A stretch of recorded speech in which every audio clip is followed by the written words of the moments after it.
एक मछेरा था, वो हर रोज सुबह सवेरे जाता था और मछलियां पकड़ता था, रात को आकर वो बाजार में बेचता था और यूं वो अपनी जिंदगी का गुजर बसर करता था। एक दिन वो मछेरा सुबह सवेरे निकलते हैं और मछलियां पकड़ते हैं। मछलियां पकड़ते पकड़ते रात हो जाती है। रात इतनी अंधेरी होती है कि जब वो घर पहुंचते हैं और सारा बाजार जो है वो हो चुका होता है, तो वो घर पर आकर अपनी बीवी को एक मछली देते हैं कि आप जाके आज इसको पकाएं, चूंकि बाजार बंद हो चुके हैं, अगले रोज जो है वो जाके मैं सारी मछलियां बेच आऊंगा। जब उसकी बीवी जो है वो उस मछली को उठाते हैं और उस मछली को काटना शुरू करती है, तो उसमें से एक बादशाह कीमती मोती निकलते हैं। वो मोती इतनी बादशाह कीमती होती है कि उसका खरीदार कोई नहीं होता। उसकी बीवी जो है वो मोती लाकर जब अपने उस मचेरे को देते हैं, तो वो मचेरा बड़ा खुश हो जाता है।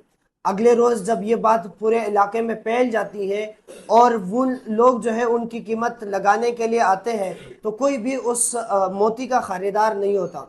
बलाखिर ये बात बादशाह तक पहुंच जाती है और ये लोग बादशाह की तरफ जाते हैं। बादशाह उस मचेरे से कहते हैं कि अगर आप ये मोती मुझे देंगे, तो इसके बदले में आप लोग आपको अपने जो बादशाही महल होती है वहां पे मैं आपको जाने दूंगा। अब हमारे बादशाही महल में जाएं, आपके पास 4 घंटे का वक्त है। उन 4 घंटों में आप जितने भी हीरे जवाहरात आप उठा सकते हैं, और मेरे महल से 4 घंटों में जो जो चीजें आप उठा सकते हैं वो आप उठा लीजिए। बेचारा बहुत खुश होता है और यूं वो मोती जो है वो उस बादशाह को दे देते हैं। जब वो मोती उस बादशाह को देते हैं और वो उस महल के अंदर घुसते हैं, तो यूं उस मचेरे के पास 4 घंटे का वक्त होता है। सबसे पहले वो मचेरा जो है उसका गुजर बादशाह की महल बादशाह की बेडरूम के पास होती है। जब वो उस बेडरूम से गुजरते हैं तो उस मचेरे को वो बेडरूम बहुत खूबसूरत नजर आते हैं। वो मचेरा कहते हैं कि मैं तो गरीब बंदा हूँ, अगर मैं 2 घंटे बादशाह के बेड पर सो जाऊंगा और बाकी जो 2 घंटे वहां मैं अपने सोने और हीरे जवाहरात जो है वो मैं जमा कर लूंगा। तो यूं वो आते हैं और वो बादशाह के बेड पर सो जाते हैं और कहते हैं कि जिंदगी में फिर मुझे यहाँ महल में घुसने का मौका मिले कि नहीं मिले। सो यूं वो मचेरा जो है वो बादशाह के बेड पर सो जाता है।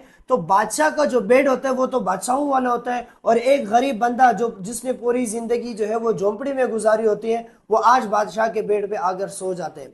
जब वो बादशाह के बेड पर सोते हैं तो यूं 4 घंटे गुजर जाते हैं। जब वो 4 घंटे गुजरते हैं तो बादशाह के जो वजीर होते हैं वो आते हैं और उस मुचेरे से कहते हैं कि अब आपका टाइम अप हो गया, अब जो है यहाँ से निकल जाए। जब उस बचेरे की आंख खुलती है, वो कहते हैं कि अब मैंने कुछ भी नहीं उठाया, मुझे कुछ कोई चीज उठाने तो दो, मेरे मोती का कीमत उठाने तो दो। वो कहते हैं कि 4 घंटे जो आपको टाइम दिया था वो तो अब हो गया, अब हम आपको बादशाह के महल का कचरा भी उठाने नहीं देंगे। तो यूं वो मचेरा जो है वो 4 घंटे बादशाह की बेड पर सोकर और खाली हाथ जो है वो बादशाह के महल से खाली हाथ निकलते हैं। तो याद रखिएगा वो मचेरा जो है वो आप लोग हैं।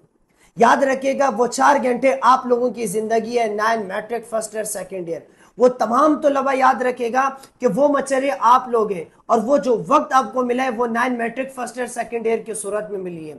अगर वो मचेरे चाहता तो उसके पास तो 4 घंटे का वक्त था, वो तो नौकरों से कहता कि बादशाह की इस बेड को उठा के मेरे झोंपड़ी पर रखे, मैं पूरी जिंदगी इस बेड पर सोऊंगा। वो इतने हीरे जवाहरात उठा सकता था कि अगले रोज वो बादशाह के महल की कीमत लगाने पर उतर आता कि बादशाह सलामत आपके महल की कीमत कितनी है। लेकिन उस मचेरे ने बेवकूफ़ी क्या की, उसने 4 घंटे जो है वो सोने को तरजीह दी, जबकि अपने माल जवाहरात और चीज़ें इकट्ठा करने पर उन्होंने तवज्जो नहीं दी। सो याद रखिएगा वो मचेरे आप लोग हैं। अगर आपने अपनी जिंदगी बनानी है, अगर आप लोगों ने कोशिश करनी है, अगर पूरी जिंदगी आपने बादशाह की बेड पर गुजारनी है, तो ये जो 4 साल है, 9 matric first year second year, इस पे आप लोगों ने मेहनत करनी होगी। उस मचेरे की तरह ख्वाब खबलत में नहीं सोना होगा।